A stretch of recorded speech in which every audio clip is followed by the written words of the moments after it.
Ok, donc là dans cette vidéo on va voir en fait les commentaires.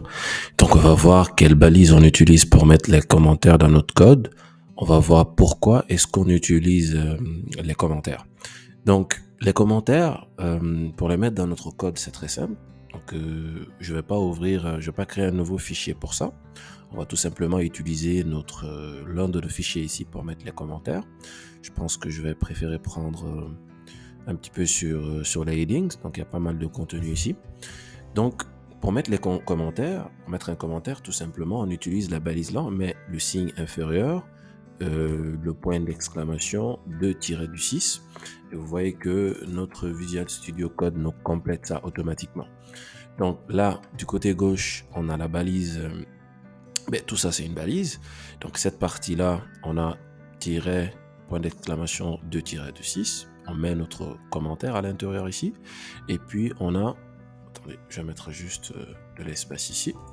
Donc, le commentaire, on le met ici, à l'intérieur, jusqu'ici. Et puis, là, on a 2-6. Et puis, on a le symbole supérieur. Donc, c'est comme ça, en fait, qu'on insère, en fait, le commentaire dans notre code HTML.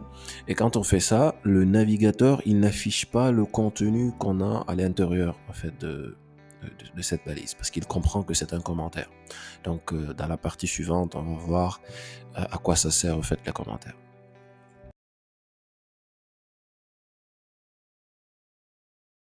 Ok, donc à quoi ça sert un commentaire? Donc les commentaires, ça nous sert à nous rappeler par exemple de ce que nous avons fait comme travail dans notre code.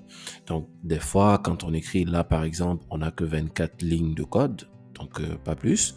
Donc pour une vraie page web ou un site web, donc on peut faire des centaines de lignes de code ou des milliers de lignes de code. Donc parfois, ça peut être ça peut nous aider de mettre des commentaires parce que quand on écrit du code et qu'on revient même, on va dire quelques jours après, une semaine ou un mois, il se peut que certaines parties du code qu'on a écrit en fait nous échappent. Donc quand on laisse des commentaires, ça facilite au fait la lisibilité du code et en plus de ça, ça nous guide au fait. Quand on va revenir sur notre code, on se retrouve très facilement. Et en général, les commentaires, en fait, sont utilisés au niveau des sections de notre page ou des sous-sections de notre page. Par exemple, là, on est sur une page Wikipédia. Donc, on peut considérer cette partie-là, par exemple, si on veut, comme étant une section. Donc, cette partie-là comme étant une sous-section ou cette partie-là aussi comme étant une sous-section. Donc, ces sections-là, les codes, le code qu'on doit mettre pour ces sections-là ou ces sous-sections, on peut les entourer au fait de notre commentaire. Donc moi en général, ce que je fais, c'est quoi? C'est que si par exemple notre H1 c'est une section, c'est pas une section, mais c'est juste une façon d'expliquer. Donc je l'entoure de deux balises commentaires. Donc je l'entoure au début, je mets le début au fait de notre section. Une fois que la section est terminée, en bas, je mets une autre balise au fait pour les commentaires en disant que c'est la fin de notre section. Et puis par la suite, on essaye d'espacer. Je mets de l'espace entre la partie précédente qui précède en fait le code qui est là. Et puis, je mets de l'espace aussi avec la partie qui va commencer. Et puis, je mets le commentaire pour la section suivante ou bien pour la sous-section suivante. Donc aussi, ça peut aider lorsqu'on travaille avec des personnes en groupe et que nous, on a fait notre part de travail, c'est-à-dire qu'on a écrit du code, ce qu'il faut mettre en fait à l'intérieur. Donc pour guider les personnes qui doivent mettre le reste du code, par exemple, on peut laisser des instructions. Donc on peut dire à telle ou telle personne de faire ça, en fait, de mettre du code à cet emplacement ou bien à ce niveau-là, par exemple. Ou bien de compléter du code que nous, on a déjà commencé. Donc ça peut être aussi utile dans le cas où, par exemple, si on travaille sur un code, on met en place une page comme celle-là. Donc si on travaille pour une entreprise et qu'on n'est plus là, c'est que c'est par exemple une autre personne qui nous remplace. S'il vient dans le code et qu'il trouve les commentaires, ça peut vraiment l'aider. C'est pas lui qui a écrit le code, mais juste avec les commentaires. Quand les commentaires sont bien sûr très bien faits, comme ça se doit, donc ça va vraiment le guider et ça va lui faciliter au fait la tâche pour comprendre le code et puis faire la suite, faire ce qu'il faut. Et puis, au niveau aussi du débugage, c'est-à-dire lorsqu'il y a par exemple du bug dans notre code, Parfois, on a envie de commenter une partie de notre code pour voir est-ce que le bug vient de cette partie-là, par exemple. Donc, imaginons que je vais dire, cette partie-là, ce sous-titre, ce H2, j'ai envie de le mettre en commentaire. Donc, il faudra mettre au début ici le symbole inférieur, point d'exclamation 2-6, et à la fin, il faut mettre 2-6 par là, et puis avec le symbole supérieur. Ou tout simplement, on peut sélectionner la partie, il y a quelque chose que l'on peut faire.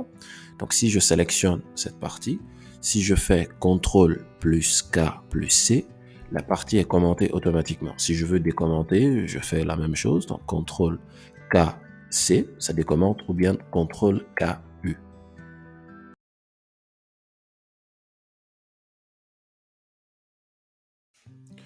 Ok, donc les commentaires, il faut bien les choisir. Donc on peut pas choisir, en fait, on peut pas choisir des commentaires. On peut pas laisser un commentaire ici, par exemple, pour juste une ligne de code. Ça peut se faire, mais c'est très rare. Mais on peut pas le faire pour chaque ligne de code, en fait, dans notre code, parce que sinon on va avoir des commentaires partout. Et donc le but principal des commentaires étant de faciliter la lisibilité du code. Donc c'est le contraire qui va se présenter. Donc le code ne pourra pas être lu et puis ça va augmenter le nombre de lignes de code. Voilà. Donc les commentaires, faut pas les laisser pour seulement une ligne de code. Il faut pas laisser un commentaire ici, par exemple, pour dire que ceci est un titre, ou bien c'est le titre principal de notre page. On le sait, n'importe qui, un développeur, quelqu'un qui a fait du HTML, quand il accède à ce code, il sait que ça, c'est un H1, donc c'est le titre principal de la page. Ça, c'est un paragraphe, c'est pas la peine de laisser un commentaire à côté pour dire que c'est un paragraphe. On le sait. Donc, il faut laisser un commentaire pour les sections de notre page, pour les sous-sections de notre page, en disant ce que ça représente dans notre code. Donc, par exemple, donc si je dois mettre du code qui représente, je sais pas, créer un compte et puis se connecter, le code de cette partie-là, je peux laisser un commentaire comme, et du coup, début de créer un compte et se connecter. Le début du code, par exemple, je le mets ici, cette partie. Ou bien, donc, c'est ça. Moi, en général, ce que je fais, c'est que je mets au début de du code de notre section, de la sous-section, et je mets aussi à la fin du code. Par exemple, si tout le code qui est là représente une section, je mets le commentaire en haut ici. Donc, qu'est-ce que je fais? Donc, on fait ça, le tiret de 6, je mets début de notre section, bien sûr en précisant c'est quoi la section. Donc, et puis à la fin, je mets quoi? Je mets un autre commentaire pour dire fin de notre section. Donc, ce qui veut dire que, en général, je fais comme ça. Imaginons que cette partie, c'est une section entourée de commentaires. Cette partie-là aussi, c'est une autre section. Donc, le code, il est plus facile à lire. Le jour où je vais revenir dans mon code, si je veux, par exemple, rechercher une partie dans mon code, je peux faire, par exemple, un CTRL F, juste avec le mot-clé au niveau du commentaire que j'ai mis, et je mets le mot-clé, et puis ça va m'indexer directement, en fait, la partie du code qui nous intéresse.